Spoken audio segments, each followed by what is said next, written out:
Good afternoon. Sorry I was enjoying my lunch too much there. We'll move on to the next part of the programme now, which is Russell McKenzie. Russell farms 750 hectares in Cambridgeshire, 4 units over 17 miles, an HDB monitor farmer. And Russell will be joining us on the board hopefully tomorrow. He'll be our new scholar representative on the board of trustees, so we're looking forward to working with Russ on that as well. So we'll move on with Russ now. Success with no till under any conditions, and he's been supported by HDB Cereals and Oils. Thank you. Russ.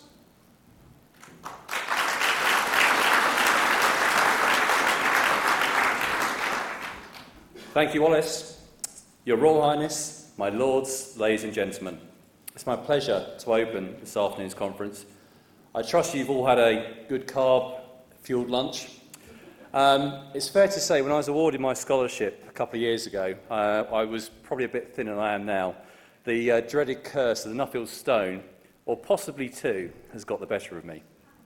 However, I would like to take this opportunity to thank AHDB Cereals and Oilseeds for their sponsorship. Without their support, I wouldn't have had the fantastic journey I've had.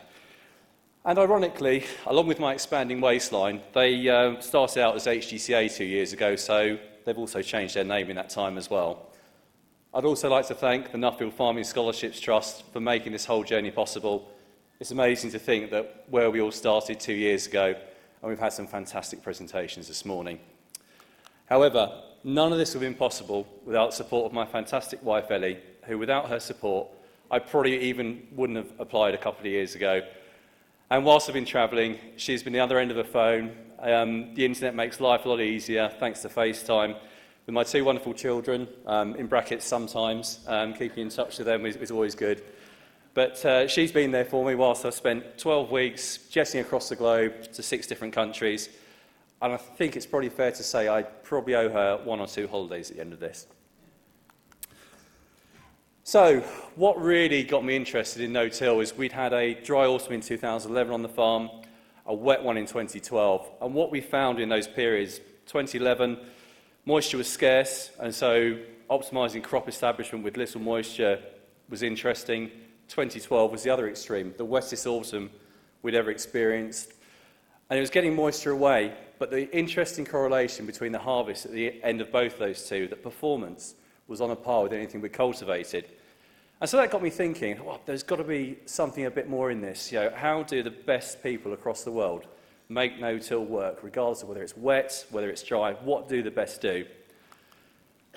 And coupled with that, and it's whether you choose to buy into this or not, have we really got 100 harvests left in our soils? It's been all over the media recently. There's questions about how we manage our soils. There's no doubt that intensive cultivations aren't improving soil types. And just maybe, no-till might be the way we can look after our most precious of resources. So my journey started off in Australia, and the gentleman on my left-hand shoulder here is a guy called Steve Wicks. He farms in the Clare Valley. And when I went to meet him, I could resonate with a lot of what Steve did. Steve wasn't from a farming background. I'm not myself. But the interesting thing with him is he would ask all the questions he could of the best people he could find of how to farm his farm better. Shallow soil over rock, prone to erosion, a real challenge for him. But he found that using no-till was giving him consistent yields. And over that period of time, through using contour banks to reduce the forces of erosion, he was able to farm the farm better. And over that period of time, his yields have stabilised, his soils have stabilised to such an extent that he's getting good year-on-year performance. And the legend has it, back in the day of horse-drawn implements, Steve said the ravine that was caused by the erosion was so severe on the farm, they lost 2 horses and they never got them back. So great testament to someone who's really farming on marginal soils of how, by using no-till, he's been able to make a living. And then I met this gentleman in the Wimmera region of Australia, in Victoria. Chris Drum is a truly inspirational character. I met a lot of people, but he's up there in my top 5 of people. I haven't told anyone who's in the top 5 in case I offend anyone, but his attention to detail was great. And when I met with Chris, I said, what drove you to no-till? What was your key factors?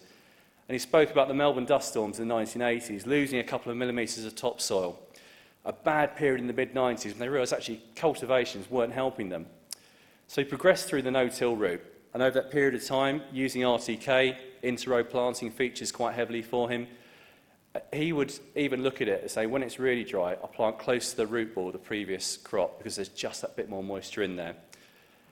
And he was so fanatical about retaining his stubble height because he's worried about the force of the wind that he staggered the wheels on his planter so they didn't travel in the same wheels as the tractor, so they just came back up again and acting as a comb. And the other fascinating fact, and it came up regardless of country, climate, weather, everyone I spoke to spoke about better water infiltration rates. Not just water draining away, but the ability to hold on to water. And in Chris's words, he said, I want to harvest every single drop of moisture I can. And he was saying over that period of time, their yields have stabilised. I came across people in Argentina who reckon that their no-till crops could hold on for 7 to 10 days longer than those under a conventional drilled system. We certainly see it over here. The past couple of Marches have been very dry and challenging to get crops established. But he was a beacon of excellence in a tricky farming area. And one last thing he said to me, he said, I always cultivate an area of the farm just to remind myself why I never go back. This picture here is from deepest southern Brazil, close to the Uruguayan border, Passo Fundo. Some of the most stunning topography I've ever seen. If you got drops in here, you wouldn't probably know which country in it. It's that stunning and beautiful. But it's beauty with a challenge as well. These rolling hills, when you can get 150 millimetres of rain in an hour, can take soil away very quickly, and then you get the pounding sun, which is drying soil out as well.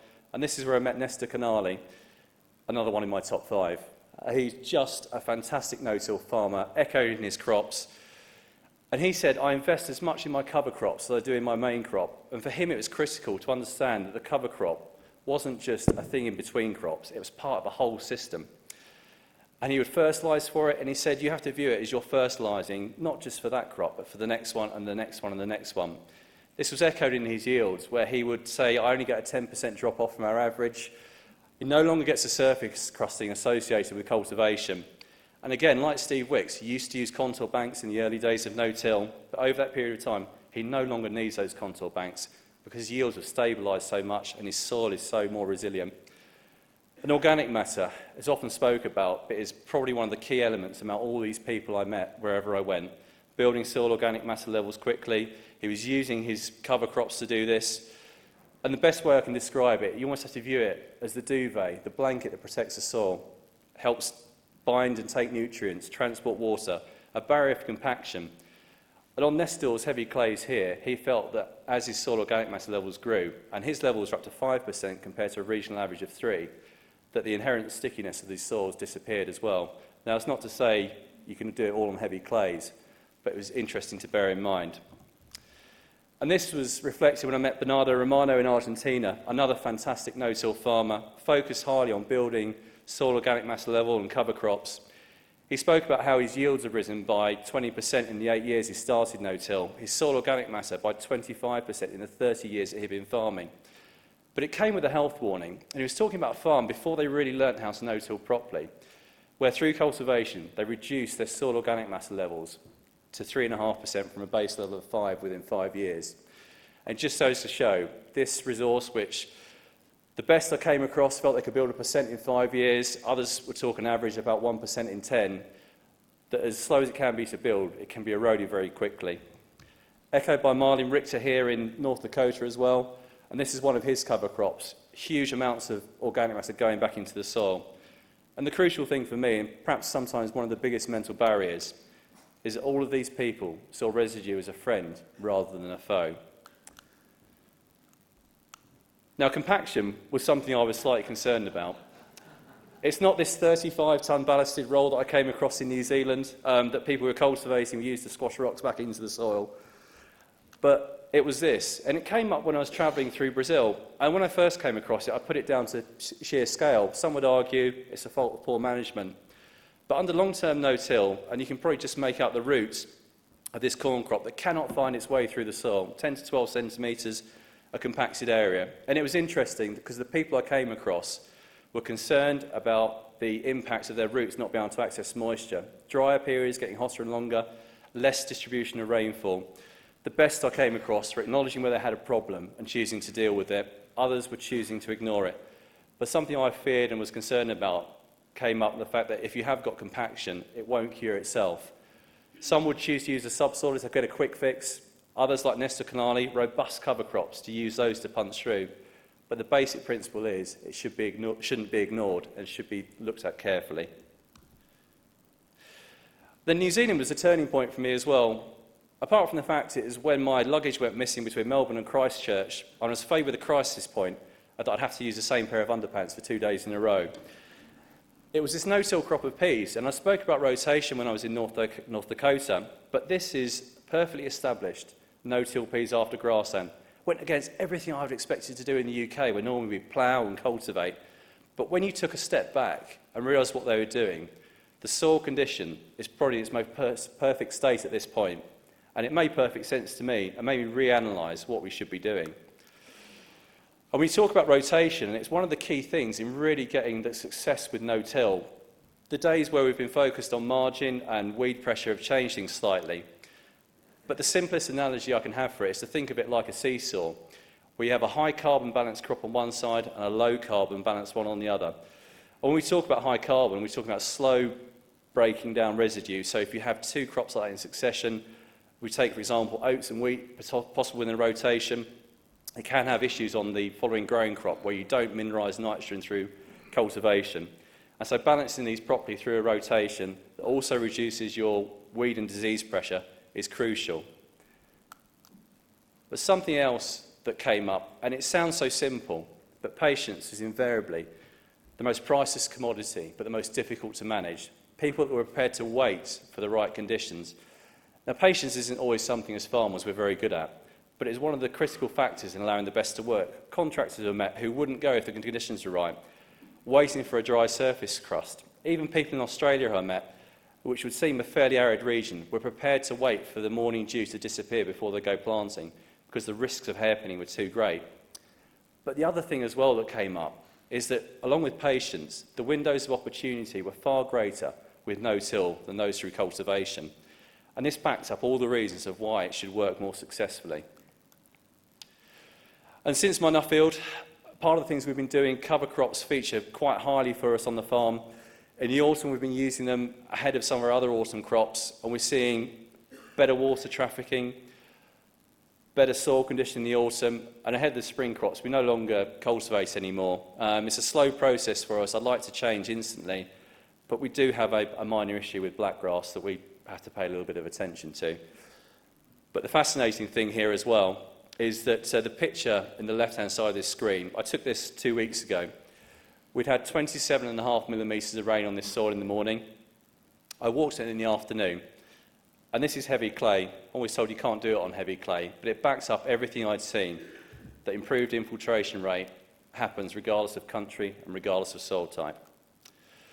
So some of my key take-home messages. Without shadow of a doubt, organic matter is a central cog to soil resilience.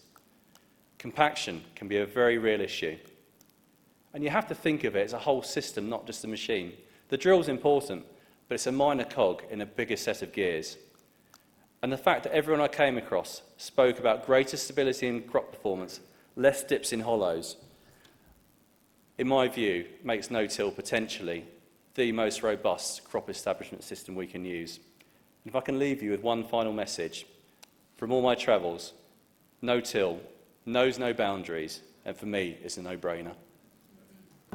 Thank you.